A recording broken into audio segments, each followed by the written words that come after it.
اگر آپ غیر شادی شدہ ہیں اور شادی کے حوالے سے پریشان ہیں اور آپ کے شادی کے حوالے سے کوئی بھی مسائل ہے، چاہے آپ مرد ہیں یا عورت ہیں، اور جلد شادی کرنا چاہتے ہیں، یا آپ پسند کی جگہ پہ شادی کرنا چاہتے ہیں، یا آپ رشتہ اچھا نہیں ملتا، یا اچھا تو ملتا ہے لیکن بات آگے نہیں چلتی، جس سے بات آگے چلتی ہے وہ رشتہ اچھا نہیں ہوتا، کبھی آپ کو کوئی پسند نہیں آتا، کبھی ان کو پسند نہیں آتا، تو اس ویڈیو کے اندر ہم لائیں رمضان المبارک کے اندر ایسا عمل کہ انشاءاللہ العزیز اللہ تعالیٰ کے حکم سے رمضان المبارک مکمل نہیں ہوگا اور آپ کا رشتہ اچھی جگہ پہ طے ہو جائے گا انشاءاللہ العزیز۔ بسم اللہ الرحمن الرحیم، السلام علیکم ورحمۃ اللہ۔ آپ دیکھ رہے ہیں روحانی بک یوٹیوب چینل، میں ہوں مفتی بلال احمد قادری۔ رشتوں کے حوالے سے مجھے بہت سارے میسیجز آتے ہیں، واٹس ایپ کے اوپر تو بہت سارے میسیج آتے ہیں۔ اب رشتے کے حوالے میں پسند کے حوالے سے بھی آتا ہے، اسی طرح شادی کرنا چاہ رہے ہیں لیکن کچھ لوگ مانتے ہیں، کچھ لوگ نہیں مان رہے، یا اچھا رشتہ نہیں آ رہا ہے، یا والدین کا آتا ہے کہ بچیوں کی عمریں نکلتی جا رہی ہیں، یا مرد حضرات کے بارے میں آتا ہے ان کی والدین یا ان کی سسٹر بھائی کا رشتہ نہیں ہو رہا۔ ہر جگہ دیکھتے ہیں کسی نہ کسی، اچھے بھی ہیں، اچھے گھرانے کے بھی ہیں، اچھے کمائی بھی ہے، سب کچھ بھی ہے، لیکن پتہ نہیں رشتہ کیوں نہیں ہوتا۔ تو آج جو میں آپ کے ساتھ وظیفہ شیئر کرنے والا ہوں صرف اور صرف 21 دن کا عمل ہے، اور 21 مرتبہ سورت پڑھنی ہے، روز ایک دفعہ سورت پڑھیں انشاءاللہ العزیز۔ اس رمضان المبارک کے اندر ہی اندر آپ کا رشتہ اچھی جگہ طے ہو جائے گا انشاءاللہ العزیز، کیونکہ یہ میں نے بہت سارے لوگوں کو رمضان کے علاوہ دے چکا ہوں۔ رمضان میں ابھی تک یہ والا وظیفہ میں نے کسی کو نہیں دیا، فرسٹ ٹائم یہ آپ کے سامنے لے کے آ رہا ہوں، اور اس سے رمضان سے پہلے میں نے کئی خواتین کو دیا، اور الحمدللہ کہ 21 مرتبہ انہوں نے پورا نہیں کیا اور ان کے رشتے ہو گئے۔ تو انشاءاللہ العزیز آپ بھی اس عمل کو کریں، اللہ تعالیٰ تمام جتنے غیر شادی شدہ ہیں ان کا اللہ تعالیٰ جو ہے وہ اچھا سبب بنائے۔ تو وظیفہ انتہائی آسان ہے۔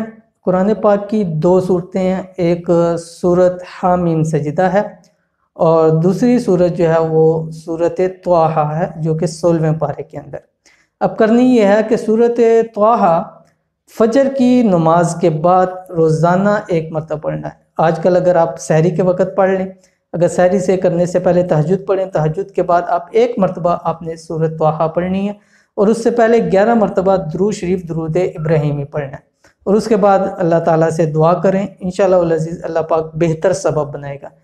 21 دن لگاتار کرنا ہے، اور خواتین اگر ان کے ایام آ جائے تو وہ ایام چھوڑ کے، وہ دن چھوڑ کے بعد میں ان کو پورا کر لیں، یا ایسے دنوں میں شروع کریں تاکہ 21 دن جو ہے وہ لگاتار مل جائیں، کیونکہ عموماً خواتین کو 20-21 دن مل جاتے ہیں، تو ایسے شروع کریں کہ 20-21 دن لگاتار ان کو مل جائیں۔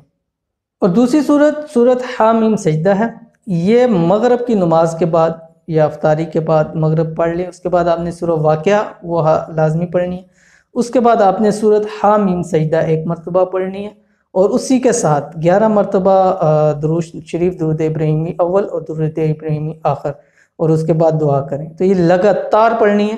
اگر ایک دن کا بھی گیپ آ گیا، خواتین کے علاوہ ان کے جو مخصوص ایام کے علاوہ، اگر مخصوص ایام کی وجہ سے ہوا تو پھر نہیں ہم وہیں سے کنٹینیو کریں گے، لیکن اگر مخصوص ایام کے علاوہ یا کسی مرد نے اس کو وہاں بیچ میں چھوڑ دیا، ایک دن کا بھی گیپ آ گیا، تو نئے سرے سے دوبارہ شروع کرنا پڑے گا۔ اس لیے پھر کہہ رہا ہوں خواتین ایسی حالت کے اندر شروع کریں کہ وہ پاک ہوں تو فوراً شروع کر دیں، تاکہ 21 دن ان کے مکمل ہو جائیں۔ تو اس عمل کو آپ کریں انشاءاللہ العزیز، اللہ تعالیٰ آپ کو اس کا ضرور فائدہ دے گا۔ اور جو شادی کے حوالے سے جس حوالے سے پریشان ہے، پسند کی ہے، کوئی راضی نہیں ہو رہا، یا اچھے رشتے نہیں مل رہے، تمام کے لیے آپ اس کو کر سکتے ہیں۔ تو یہ تھی آج کی ویڈیو، اور امید کرتے ہیں کہ آج کی ویڈیو آپ کو پسند آئی ہوگی۔ ویڈیو پسند آئے تو لائک کر دیں، دوست احباب کے ساتھ شیئر کر دیں، اور آپ کا کوئی مسئلہ ہو تو آپ کمنٹس کے اندر ہمیں بتلا سکتے ہیں۔ تو ملتے ہیں انشاءاللہ العزیز نیکسٹ کسی بھی اچھی ویڈیو کے اندر، تب تک کے لیے اجازت دیجیے، اللہ حافظ۔ Thanks for watching.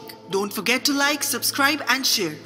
مزید ویڈیو دیکھنے کے لیے ہمارا چینل سبسکرائب کریں، گھنٹی کا بٹن دبائیں اور نئی ویڈیو سے باخبر رہیں۔